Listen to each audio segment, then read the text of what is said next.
बिस्मिल्लाहिर्रहमानिर्रहीम। अस्सलाम वालेकुम नाजरीन, आप देख रहे हैं यूट्यूब चैनल और मैं अली रज़ा हूँ। नाजरीन, आज हम सऊदी अरेबिया के बारे में बात करेंगे कि सऊदी अरेबिया कब वजूद में आया, इसके बानी कौन हैं और उनका शजरा नसब जो है वो कहाँ तक जाता है और किससे जा मिलता है। नाजरीन, सऊदी अरेबिया 1932 को माज़ वजूद में आया। शाह अब्दुल अजीज़ बिन सऊद ने इसकी बुनियाद रखी और बोला कि मैं इसका किंग हूँ, मैं इसका बादशाह हूँ।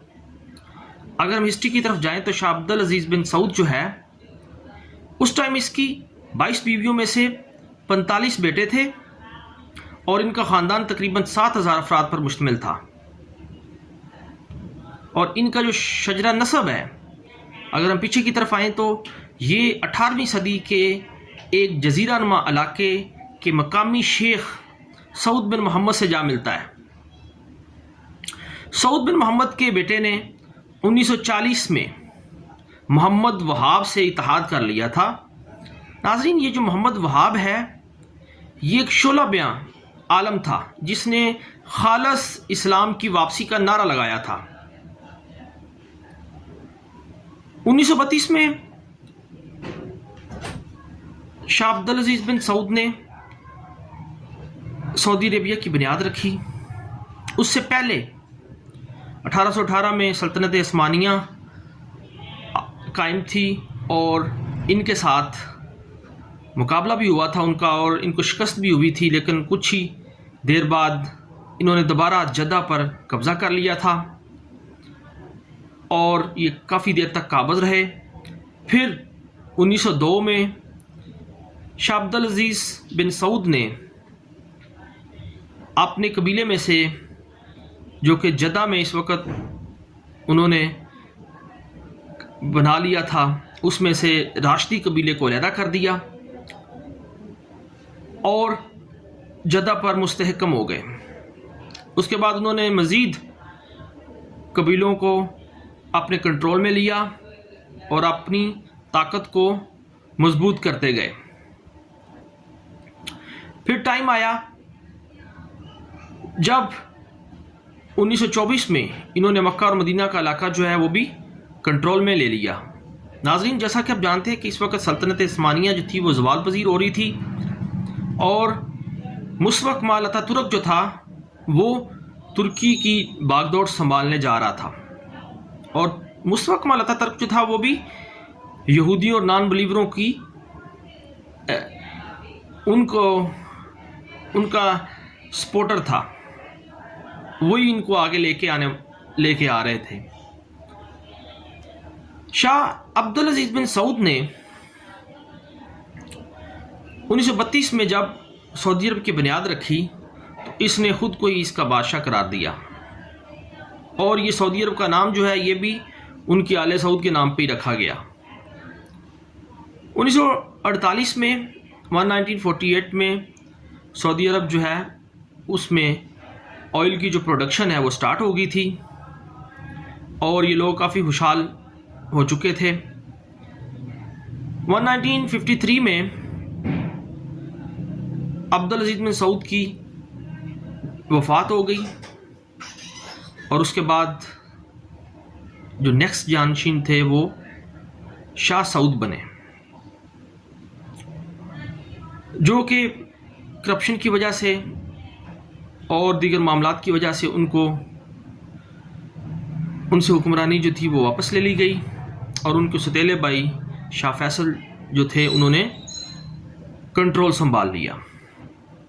शाह फैसल को 1975 में उनके भतीजे ने कत्ल कर दिया और उस पर यह इल्ज़ाम लगाया गया कि उसका ज़हनी तवाज़ुन ठीक नहीं था। उसके बाद शाह खालिद सऊदी अरब के हुक्मरान बने और 1982 तक वो रहे।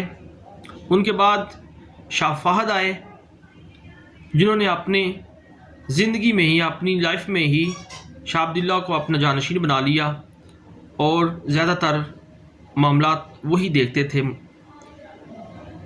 1905 में शाह फहद भी اللہ کو پیارے ہو گئے اور ان کے بعد مکمل طور پر شاہ عبداللہ نے کنٹرول سنبھال لیا۔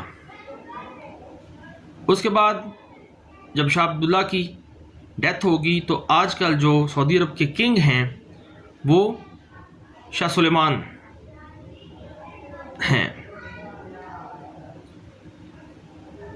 تو ناظرین،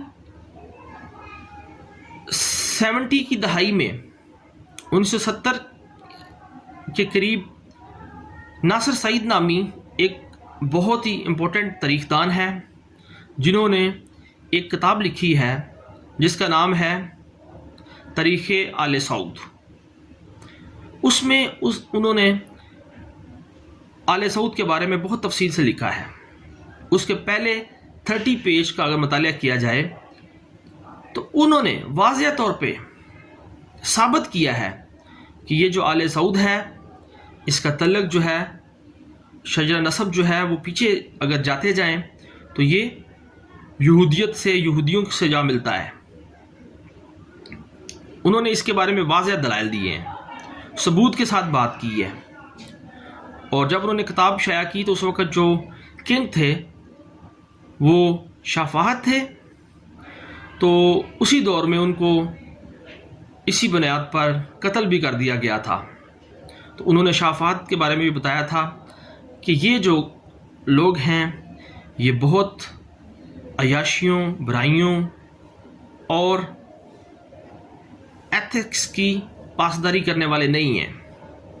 انہوں نے یہ ساری باتیں بڑی ثبوت کے ساتھ اپنی کتاب میں لکھی ہیں اور بہت ہی واضح ثبوت کے ساتھ انہوں نے یہ ثابت کیا ہے کہ آل سعود کا جو تعلق ہے انگریزوں کے ساتھ بھی بہت گہرا تھا۔ اسرائیل کے لیے یہ بہت سپورٹیو تھے اور پیچھے سے ان کا جو شجرہ نسب ہے وہ جا کر یہودیوں کے ساتھ ہی مل جاتا ہے، اور یہودی ہی ان کو ایک سیاسی طور پر آگے لے کے آئے تھے تاکہ وہ سلطنت عثمانیہ کو ختم کر سکیں، اور انہی نے ان کو یہ والا علاقہ جو ہے وہ فتح کروانے میں ہیلپ دی تھی، اور یہ لوگ آل سعود جو ہیں یہ ان کے سپورٹیو ہیں۔ بہت شکریہ، اللہ حافظ۔